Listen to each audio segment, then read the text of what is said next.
योगी मोदी जय श्री राम, योगी मोदी जय श्री राम।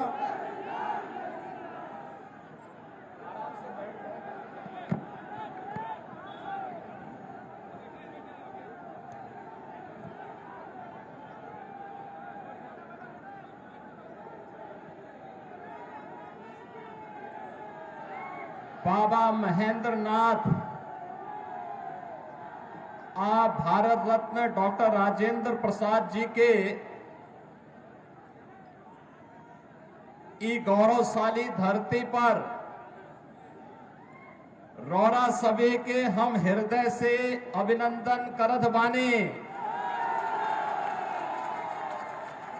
भारत माता की, भारत माता की, भारत माता की। वंदे वंदे वंदे। नमः पार्वती पतये हर हर।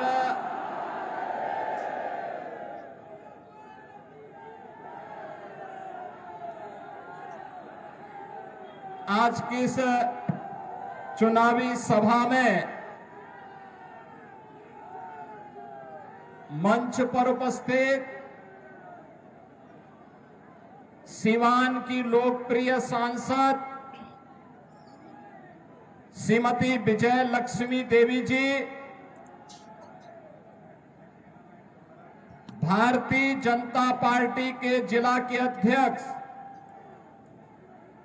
श्री राहुल तिवारी जी,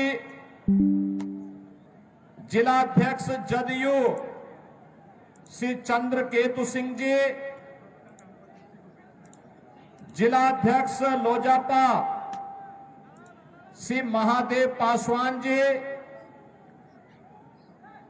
भारतीय जनता पार्टी के राष्ट्रीय मंत्री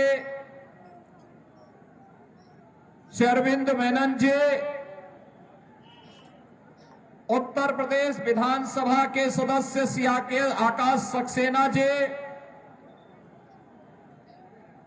पूर्व सांसद श्री ओम प्रकाश यादव जी,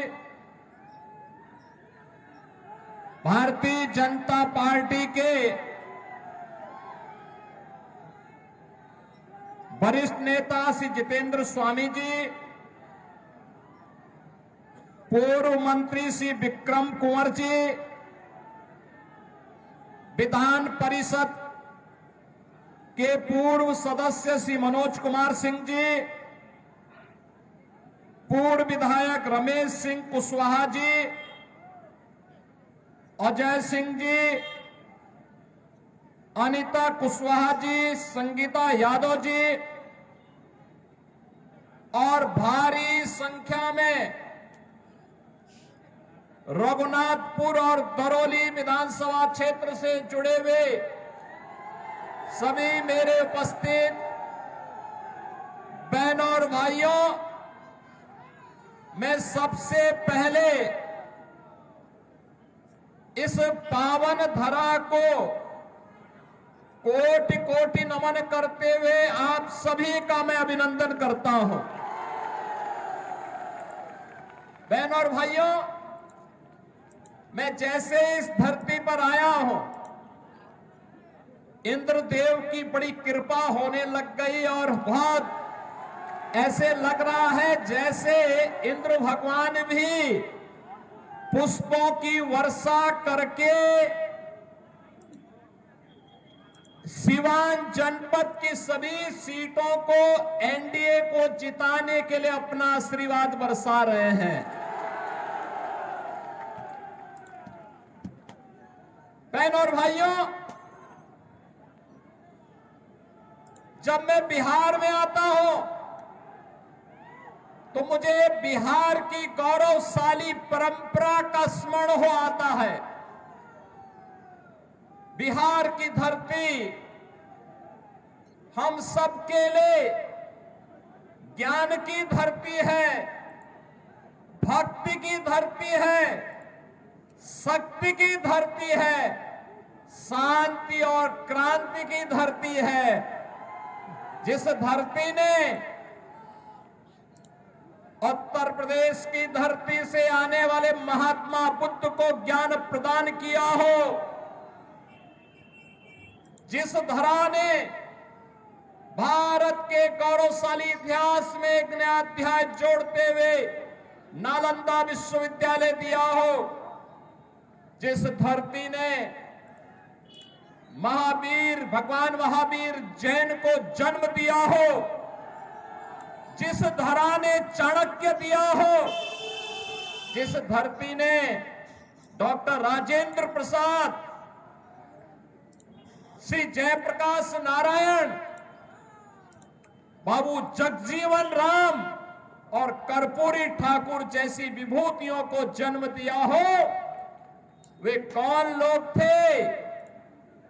इस गौरवशाली धरा को के सामने, यहां के नौजवानों के सामने उन्होंने पहचान का संकट खड़ा किया। बहनों और भाइयों, ये चुनाव उन्हीं लोगों के खिलाफ एक लड़ाई है, वर्तमान पीढ़ी को बताने की एक लड़ाई कि पिछले 20 वर्ष में एनडीए की नीतीश कुमार जी के नेतृत्व की सरकार ने प्रधानमंत्री मोदी जी के मार्गदर्शन में जो उपलब्धियां हासिल की है, ये नया बिहार है, जो बिहार अपने गौरवशाली अतीत के लिए जाना जाता है। उसी गौरवशाली अतीत के साथ बिहार को, वर्तमान बिहार को जोड़ने की इस यात्रा जो 2005 के पहले धूमिल हो चुकी थी, पहचान के संकट के दौर से गुजर रही थी, उसी बिहार को पुनः उसकी प्रतिष्ठा दिलाने के लिए डबल इंजन की सरकार वर्तमान में कार्य कर रही है।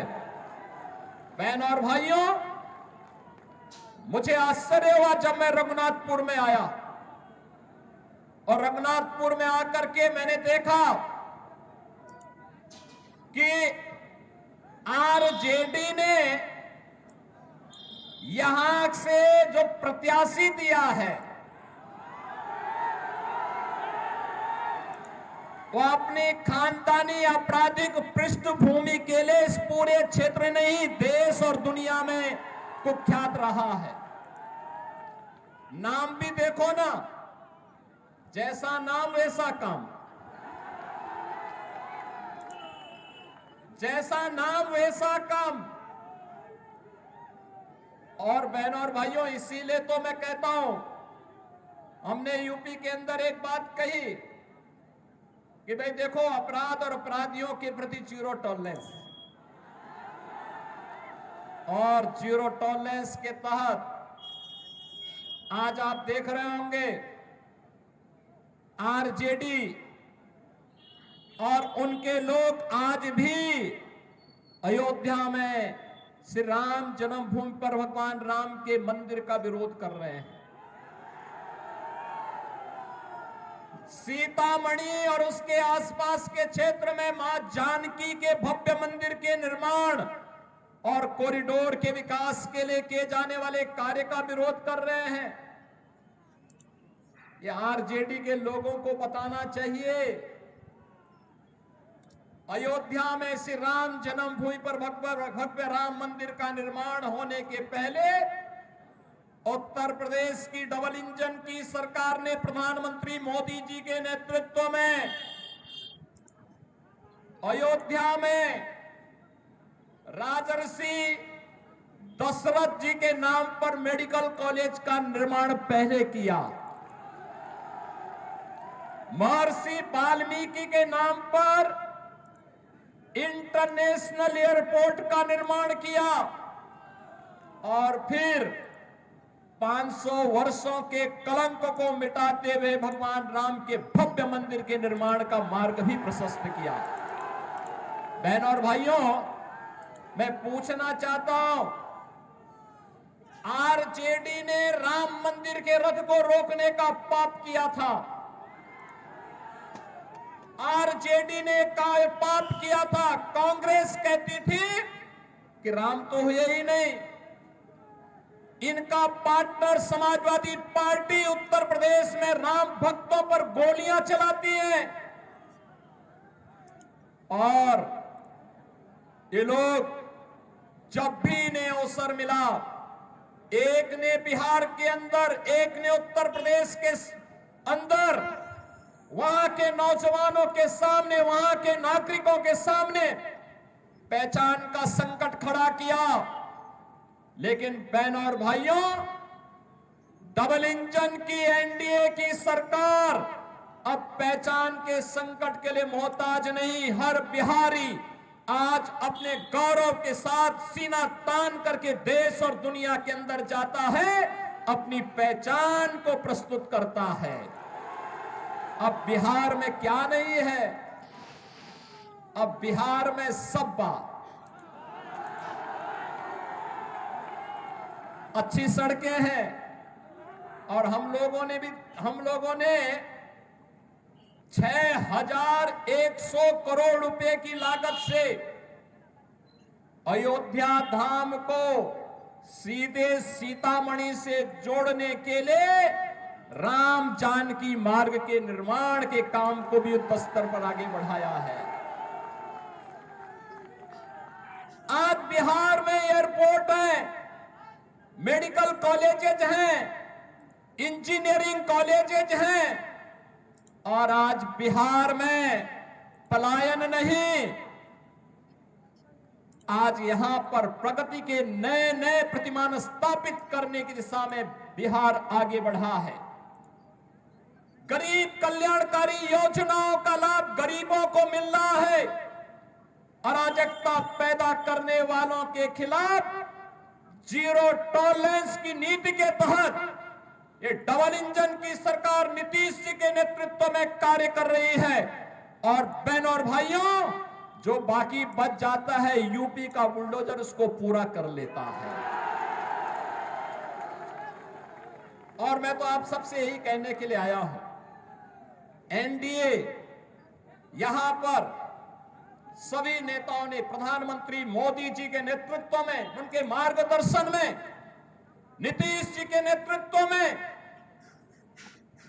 यहां पे हमारे जितने भी अन्य सहयोगी दल हैं, लोक जनशक्ति पार्टी है, जीतन राम मांझी जी की पार्टी हम हैं, इन सभी ने मिलकर के तय किया है कि बिहार को अब जंगल राज की ओर नहीं जाने देना है, बल्कि बिहार के अंदर कर्पूरी ठाकुर, बाबू जगजीवन राम, डॉक्टर राजेंद्र प्रसाद जी और जयप्रकाश जी की विरासत को आगे बढ़ाते हुए एक जन राज के रूप में बिहार को आगे बढ़ा करके यहां की एक एक व्यक्ति की आवाज को सरकार तक पहुंचाने की सरकार फिर से यहां पर बनानी है। और एनडीए इस दिशा से एक बार फिर से अपने मुद्दों के साथ, विरासत और विकास के इन मुद्दों के साथ आपके सामने है।